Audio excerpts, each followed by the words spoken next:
Algues noires, algues vertes. Les poissons nagent et les algues glissent. Sable doux et sable... Merci Brigitte. Bonjour à toutes et à tous. Alors moi je ne suis pas quelqu'un de familier de vos cercles de discussion ou de réflexion. Voilà, donc c'est effectivement une tentative de mariage, on peut dire les choses comme ça. Hein. On n'est pas encore une agence matrimoniale, mais ça on en prend la voie. Alors moi d'abord je m'appelle Philippe Guettier, je dirige le partenariat français pour l'eau. Je dirai quelques mots après sur ce qu'est ce partenariat.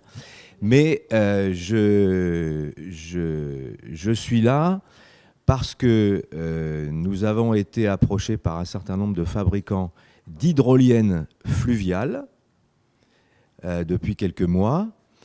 Nous travaillons, nous, dans le domaine de l'eau douce, mais nous intéressons bien sûr aux questions d'énergie, mais plus dans un sens, l'eau pour fabriquer de l'énergie, donc là on est en phase avec vous, même si on parle d'eau douce, pour l'instant essentiellement, mais on parle aussi dans l'autre sens, c'est-à-dire l'énergie pour l'eau.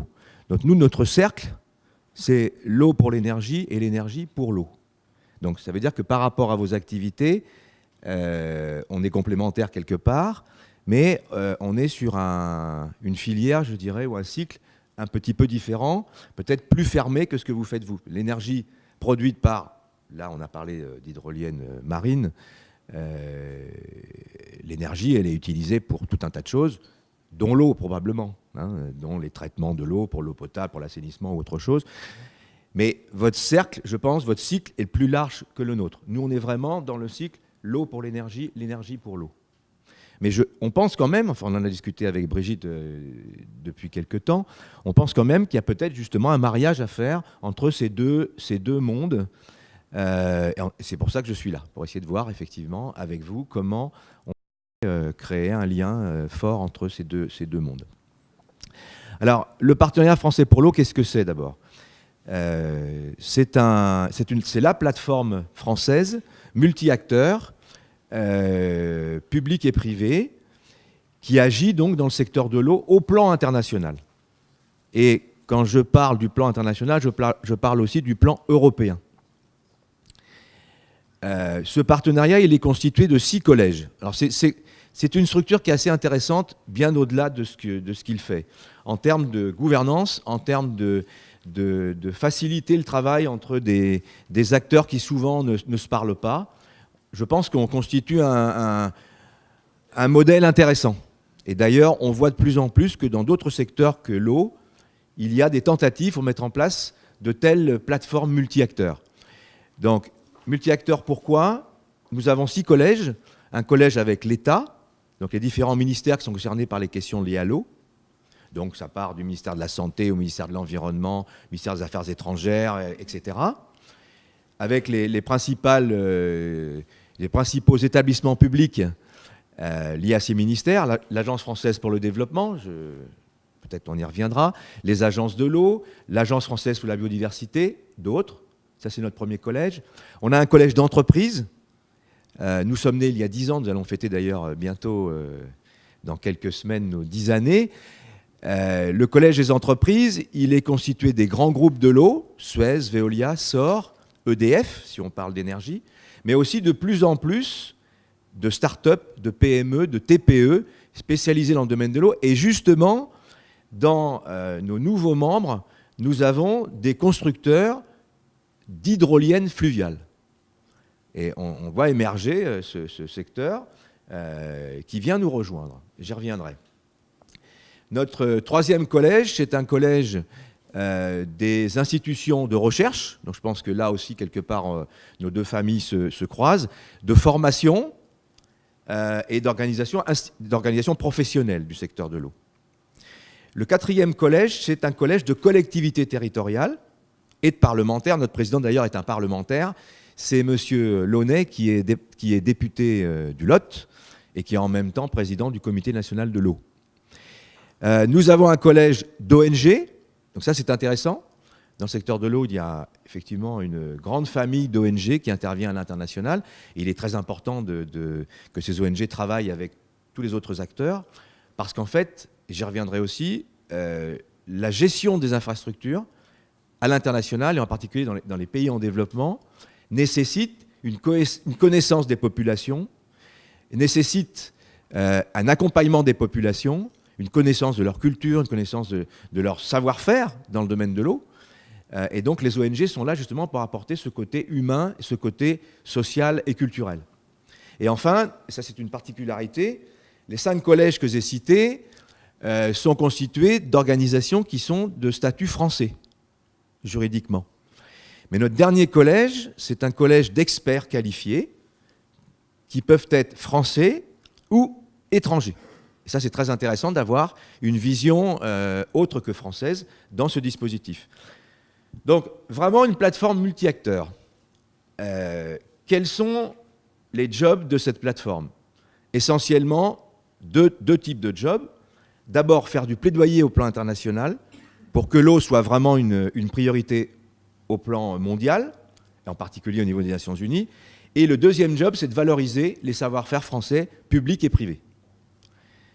Alors, sur la question des hydroliennes fluviales, puisqu'aujourd'hui, notre particularité, c'est quand même de travailler beaucoup sur l'eau douce. Mais nous sommes en train d'élargir nos spectres d'intervention, d'activité, sur les eaux littorales. Donc là aussi, on peut se rejoindre sur cette partie qui est peut-être plus familière pour vous. Plaidoyer pour les hydroliennes et pour les énergies venant justement d'hydroliennes fluviales, voire, on en reparlera, marines ou littorales. Aujourd'hui, dans le monde, je vais vous donner 3 chiffres. Aujourd'hui, dans le monde, il y a 2 milliards de personnes qui n'ont pas accès à l'électricité. 2 milliards de personnes qui n'ont pas accès à l'électricité. Il y a 2 milliards de personnes, c'est souvent les mêmes, qui n'ont pas accès à l'eau. Il y a 2,5 milliards de personnes qui n'ont pas accès à l'assainissement.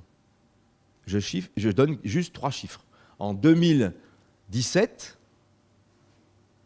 la situation dans ce monde est quand même totalement négative, si on peut dire, sur ces plans, sur bien d'autres plans. Mais sur ces plans liés à l'eau et à l'énergie, puisqu'il y a la question des gens qui n'ont pas accès à l'électricité, la situation est quand même dramatique dans notre monde en 2017.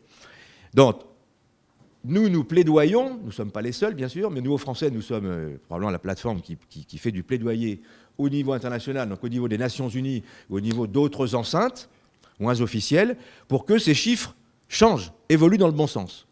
Alors, il se trouve qu'en 2015, et là, notre partenariat a été très actif pour cela, sur le papier, le monde a changé. Puisque, peut-être certains d'entre vous le savez, la communauté internationale, c'est-à-dire tous les États du monde, ont signé des engagements lors de l'Assemblée générale des Nations Unies en septembre 2015, à travers ce qu'on appelle les objectifs de développement durable. Je pense que vous avez peut-être entendu parler de cela. ODD, dans un agenda qui s'appelle l'agenda 2030. Donc la communauté internationale s'est engagée d'ici 2030 à atteindre des ambitions très élevées dans différents secteurs, la lutte contre la pauvreté, l'éducation, la culture, l'eau, pour la première fois, l'énergie, la sécurité alimentaire, le changement climatique. Et le changement climatique, c'est l'accord de Paris signé à la COP21, qui constitue l'ODD numéro 13. Donc les ambitions sont très élevées. Les États n'ont absolument pas hésité à prendre des engagements vraiment très élevés. Sur les secteurs qui nous concernent, nous, le secteur de l'eau,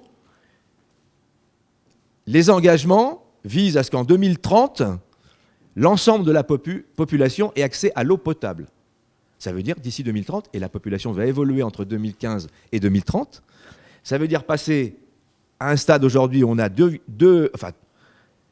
milliards de personnes qui n'ont pas accès à l'eau potable, à donner à ces gens-là l'eau potable, plus à tous ceux qui vont naître d'ici là, et en particulier dans les pays en développement. Donc, vous voyez bien le gap qu'il y a entre la situation d'aujourd'hui et la situation qui est prévue et qui est normalement, c'est un engagement de la communauté internationale d'arriver à fournir l'eau potable à toute la population mondiale. Dans le domaine de l'énergie, c'est la même chose. Fournir de l'électricité à la planète entière. Aujourd'hui, 2 milliards de personnes n'ont pas accès à l'électricité. Je peux continuer comme ça. Dans le domaine de l'eau, sur la lutte contre la pollution, par exemple, aujourd'hui, 90% des pollutions produites par l'homme dans ses activités au niveau international sont rejetées dans le milieu naturel sans aucun traitement.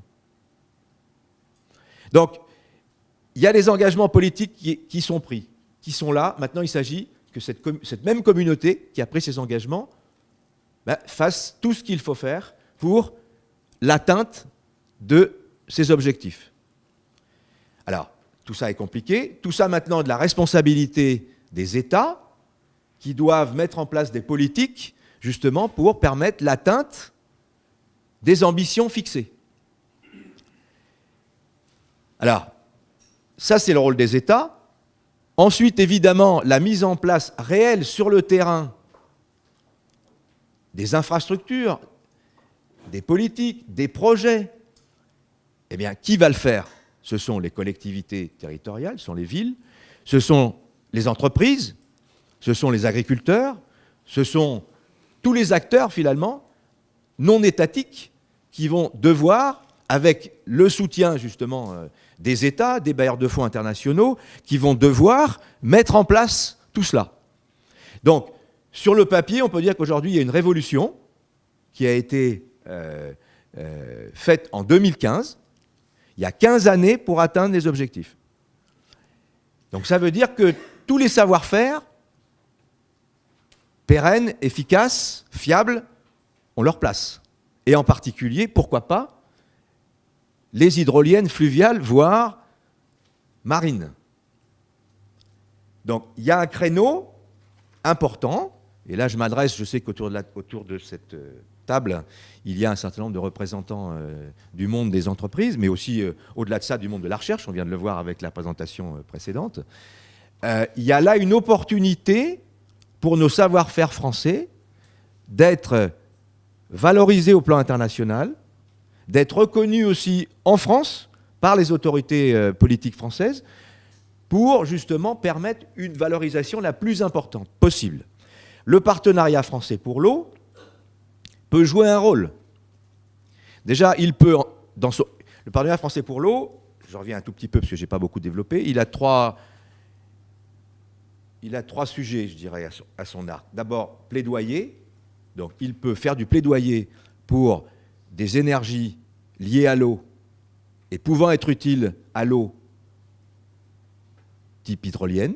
Donc, dans notre plaidoyer, c'est quelque chose qu'on peut intégrer. Dans nos échanges avec nos partenaires du monde entier, que ce soit dans les pays développés ou des pays en développement, on peut aussi évoquer ces questions et voir ce qui existe au niveau international, parce qu'il n'y a pas qu'en France qu'on commence à voir développer des hydroliennes fluviales ou marines. Donc dans les échanges, on peut faciliter des échanges avec des homologues à vous-même. Et notre troisième type d'action, c'est justement de valoriser avec tous les outils français, notamment officiels, je pense à Business France ou au ministère des Affaires étrangères et à sa direction de la diplomatie économique, on peut faciliter la valorisation des savoir-faire français dans ce domaine. Donc, on peut constituer au niveau du PFE une force vous permettant à tous, que vous soyez acteurs privés ou acteurs publics dans ce domaine des hydroliennes, on peut faciliter finalement votre reconnaissance et valoriser vos savoir-faire au plan mondial. Donc je suis là pour ça.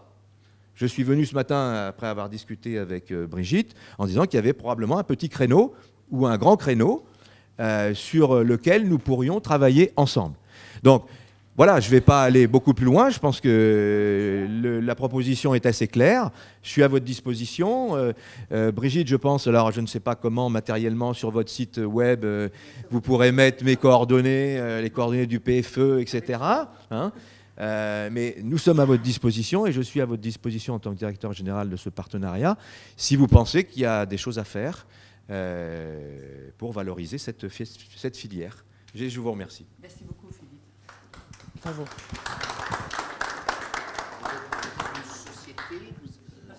Pardon, Bruno Poisson, Écocinétique. Vous êtes une association, une société, vous êtes privé, public, parapublic, EPIC?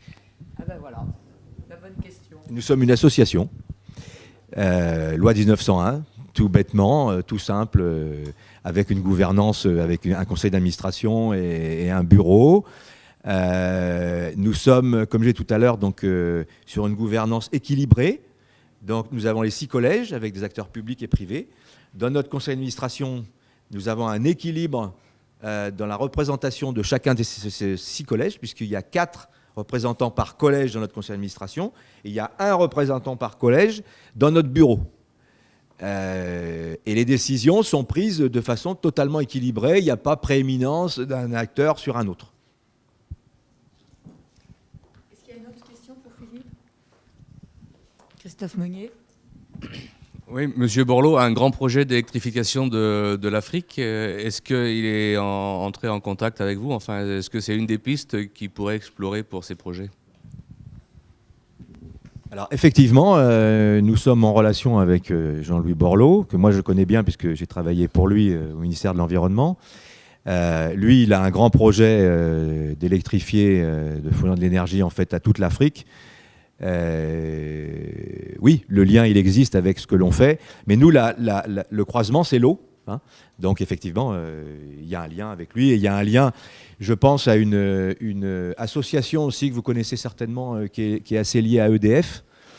C'est Électriciens sans frontières, qui est membre chez nous, et qui, justement, a pour ambition de fournir de l'électricité, mais dans des zones justement où il n'y a pas d'électricité aujourd'hui, dans les zones rurales, dans les zones éloignées, parce qu'en fait, l'électrification de l'Afrique, elle va passer évidemment par une dimension centralisée, hein, avec des productions importantes en termes d'énergie, mais aussi à travers des infrastructures décentralisées, et notamment pour les zones rurales et les zones isolées. En utilisant des énergies type solaire, type éolien, et pourquoi pas justement, et c'est là où on travaille avec eux, pourquoi pas à travers les hydroliennes. Alors, juste je rajoute un petit mot. Les hydroliennes, d'après ce que j'ai compris, je suis ingénieur, mais je ne suis pas un spécialiste de l'hydrolienne, mais ça commence à venir grâce à certains de nos membres maintenant qui sont de ce monde. J'ai compris que pour qu'une hydrolienne fluviale fonctionne, il faut qu'il y ait bien sûr un débit suffisant, mais surtout une hauteur d'eau, une profondeur suffisante. C'est ce qu'on m'a expliqué, mais peut-être pas. Alors justement, c'est intéressant de pouvoir en discuter. C'est le sujet de la table ronde. Donc justement, moi j'avais compris que la hauteur d'eau était importante pour pouvoir faire fonctionner suffisamment. Alors oui, mais il y a, enfin moi d'après les constructeurs avec qui j'ai discuté, les infrastructures sont quand même d'une hauteur assez conséquente, et donc il faut qu'il y ait quand même une hauteur d'eau suffisante, une vitesse et un débit suffisant pour pouvoir faire fonctionner l'hydrolienne à un régime justement suffisant. C'est ce que j'ai compris, mais peut-être que c'est pas la réalité. Hein. Voilà. Pardon, monsieur.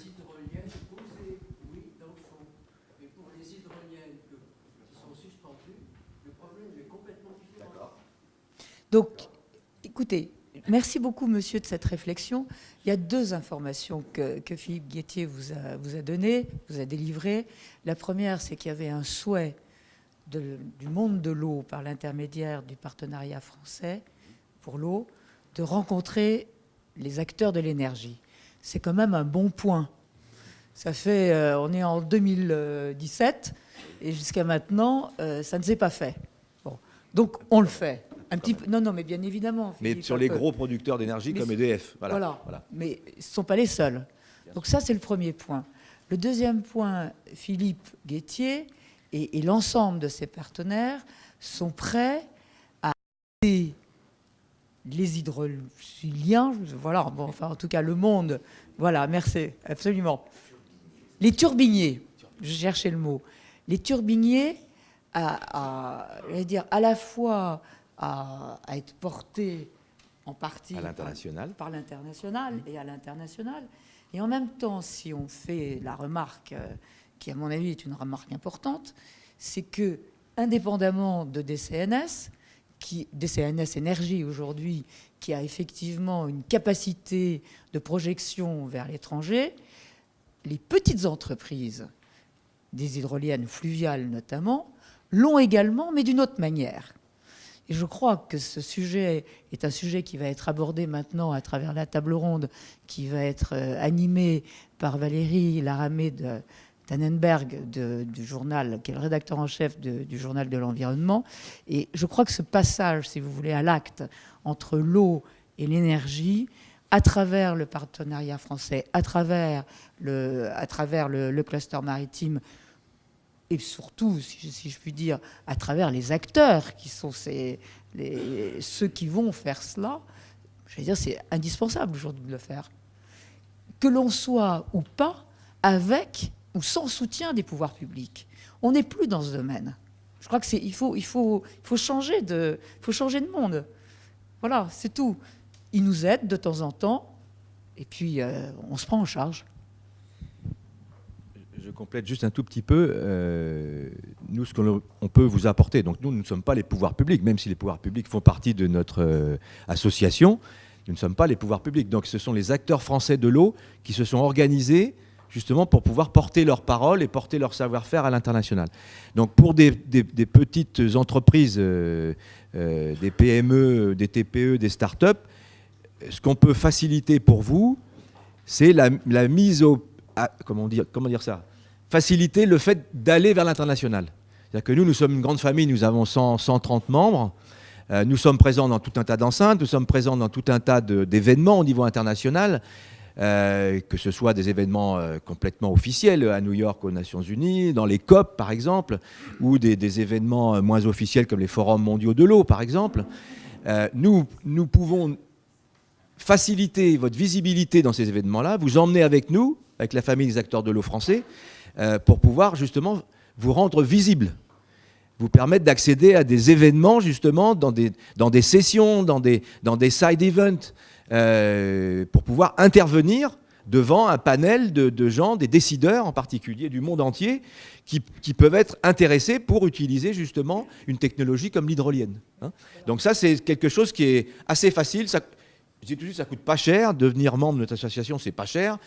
Et ça peut faciliter, ça peut rapporter gros, et ça peut faciliter votre départ vers l'international. Et ça, on constate tous les jours que pour les PME, TPE, start-up, ce qui existe au niveau des pouvoirs publics, souvent, n'est pas très adapté à des petites structures, à des petites entreprises. C'est plutôt adapté aux grands groupes, mais pas beaucoup, ou pas assez, en tout cas, aux petites entreprises. Donc nous sommes dans une autre logique, même si nous travaillons avec les pouvoirs publics là-dessus, nous sommes dans la logique justement de promouvoir l'ensemble des savoir-faire, et notamment ceux des petites structures et des petites entreprises. Donc ça, c'est peut-être un argument qui peut être entendu. Merci Philippe. En tout cas, ce que nous vous proposons avec Philippe, c'est bien évidemment d'essayer d'organiser une autre rencontre, peut-être chez vous. Vous nous dites de quelle manière vous êtes intéressé. On est tout à fait là et prêt à faciliter. C'est notre rôle, de toute façon, en tant que cabinet conseil. Donc, on est là pour ça. On organise cette manifestation aussi pour cela. Cette conférence studio est un groupe de travail avant tout. C'est vrai que c'est important aujourd'hui de faire en sorte que les différents acteurs se rencontrent et que ça se passe de façon normale, naturelle et rapide. Merci beaucoup.